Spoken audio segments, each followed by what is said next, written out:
warahmatullahi wabarakatuh. Sebelumnya, perkenalkan nama saya Hairunisa dan anggota kelompok saya Cindy Yola Aritona dan Silva Sri Damayani. Judul materi dari video ini adalah manajemen pendidikan di TK. Baik, di sini saya akan menjelaskan pengertian profesi kependidikan.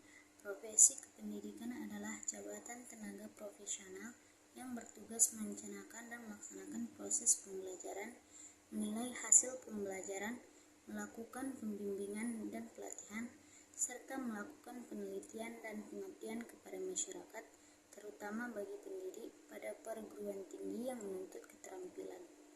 Kedua, yaitu manajemen pendidikan sebagai suatu proses perencanaan, perorganisasian, pelaksanaan, pengawasan dalam mengelola sumber daya yang berupa money, materials, method, machines, market, minute, dan information untuk mencapai tujuan yang efektif dan efisien dalam bidang pendidikan. Assalamualaikum warahmatullahi wabarakatuh. Perkenalkan, nama saya Silva Sri Damayani dari kelompok 2 Profesi Kependidikan. Di sini saya akan menjelaskan tentang profesi guru. Nah, profesi guru adalah pendidik profesional dengan tugas utama mendidik, mengajar, membimbing, mengarahkan, melatih, dan menilai. Guru memiliki beberapa persyaratan khusus, yaitu memiliki organisasi profesi, memiliki kode etik, dan memiliki peran hak dan kewajiban guru.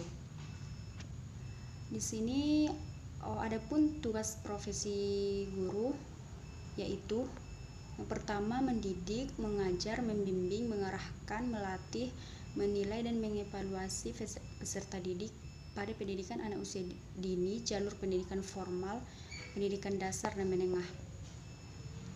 Tujuan profesi guru yaitu meningkatkan penguasaan pedagogik menuju pencapaian guru profesional yang berwawasan lingkungan hidup, menghasilkan guru yang mampu mengembangkan diri secara berkelanjutan melalui peningkatan kualitas penelitian, penelusuran informasi baru, dan inovasi. Di sini saya akan menjelaskan permasalahan apa saja yang terjadi dalam sekolah dalam manajemen pendidikan. Permasalahan yang pertama itu yaitu tugas dan peran guru yang dalam manajemen sekolah. Seringkali tugas dan peran guru tidak tercapai secara efektif dan efisien. Pada kenyataannya, guru masih banyak yang melalaikan tugas mengajarnya dan melakukan korupsi waktu atau tidak berjalannya pelajaran sesuai dengan waktu yang terjadwal. Dan masalah yang kedua itu manajemen kesiswaan, di mana ada dua masalah utama yang sering terjadi, yaitu yang pertama masalah kemajuan belajar dan evaluasi belajar. Yang kedua itu masalah bimbingan yang kurang ada. Dan masalah yang ketiga itu manajemen keuangan dan pembiayaan, di mana akhir-akhir ini masih banyak masyarakat yang sering mengeluh tentang mahalnya biaya pendidikan. Padahal sebenarnya biaya tersebut belum cukup untuk membiayai sekolah secara visual. Yang keempat itu masalah manajemen sarana dan prasarana, di mana permasalahan ini sering terjadi di sekolah dikarenakan dari hasil yang dapat kami pantau, sebagian besar siswa belajar dengan manajemen fasilitas yang seadanya saja.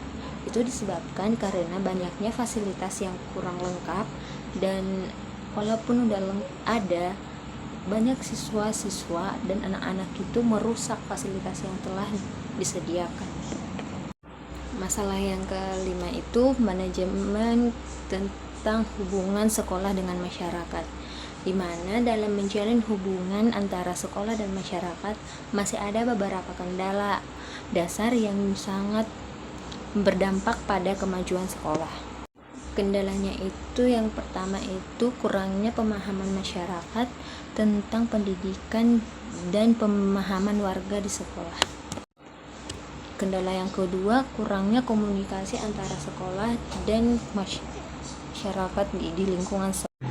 Nah, saya kan tadi sudah menjelaskan apa saja permasalahan yang sering terjadi di sekolah dalam manajemen pendidikan. Sekarang, solusi yang dapat kita lakukan sebagai calon guru atau pendidik dalam mengatasi permasalahan-permasalahan tersebut. Nah, solusi yang dapat dilakukan dalam mengatasi permasalahan peran dan tugas guru yang sering terbengkalai, ada baiknya pihak sekolah, terutama kepala sekolah dan pihak kedisiplinan sekolah, menegur guru tersebut.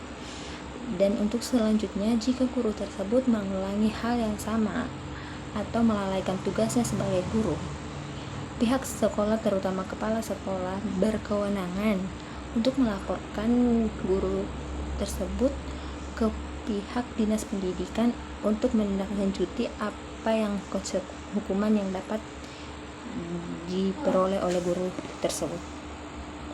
Nah, untuk masalah yang kedua, solusinya yang dapat kita lakukan dalam mengatasi permasalahan kesiswaan di mana siswa kurang bimbingan dan evaluasi dalam belajar itu, yang pertama, sekolah mempunyai tanggung jawab yang besar terhadap usaha mengembangkan kemajuan belajar siswa-siswanya. Kemajuan belajar ini secara periodik harus dilaporkan terutama kepada pihak orang tua. Dengan adanya laporan kepada pihak orang tua, pihak sekolah juga dapat mengetahui permasalahan-permasalahan apa yang sering terjadi dalam kurangnya proses belajar atau pemahaman siswa dalam pembelajaran.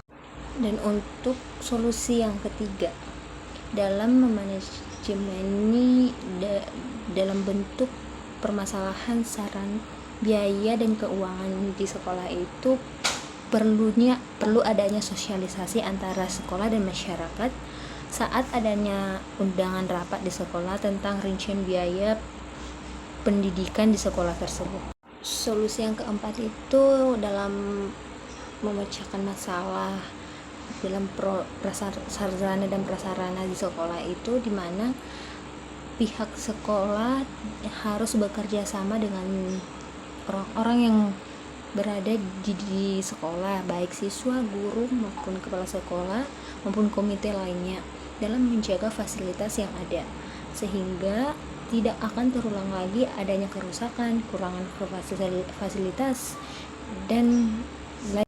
Nah, solusi terakhir itu tentang bagaimana mengatasi permasalahan antara hubungan sekolah dengan masyarakat yang dimana komunikasinya kurang terjalin.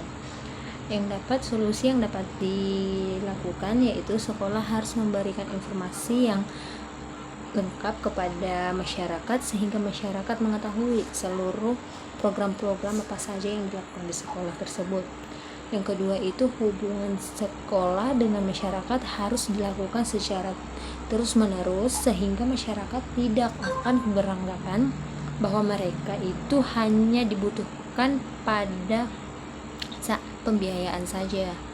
Dan yang terakhir itu, setiap program yang diadakan oleh pihak sekolah harus menyertai atau menyesuaikan karakteristik masyarakat dan di lingkungan sekolah dengan cara mengkonsultasikan terlebih dahulu apakah program tersebut cocok untuk masyarakat melalui tokoh atau pimpinan di masyarakat tersebut.